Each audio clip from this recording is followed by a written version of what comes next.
په میدان وردګ ولایت کې د بنسټیزو پروژو په دوام د یاد ولایت د کلیو بیا رغونې او پراختیا ریاست مسؤلین وایي چې د روان کال لپاره پلان لري په دغه ولایت کې د څښاک پاکو اوبو رسولو په برخه کې 10 پروژې پلي کړي.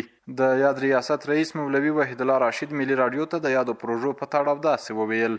د راتلونکي کال لپاره خو مونږ خپل پلانونه جوړ کړي دي.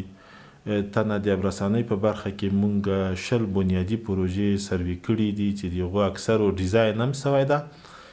منظوري ته انتظار چې منظوري راسي مونږ له خیره کار په باندې شروع کو. دا په دغه برخه کې او نور چې د مونږ مربوطه کارونه دي د مونږ د ریاست کاغه د سرکونو د پلونو د پلچکونو دي ناغه برنامه مون په کار اچولې دي. د دغه ولایت اوسیدونکو وایي ډېرې سیمې شته چې د څښاک پاکو اوبو له ستونزو سره مخ وي. دوی یادو پروژو ته خوښ دي او له مسؤلینو غوښتنه کوي چې په یادو پروژو ژر کار پیل کړي او نورو بنسټیزو پروژو ته هم ځانګړې پاملرنه وکړي. عبدالکبیر فروتن د میدان وردګ ولایت یو اوسیدونکی دی.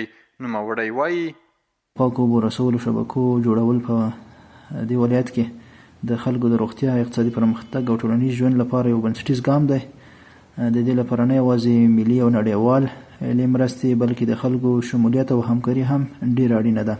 محمد ګل ستانکزی هم د میدان وردګ ولایت اوسیدونکی دی.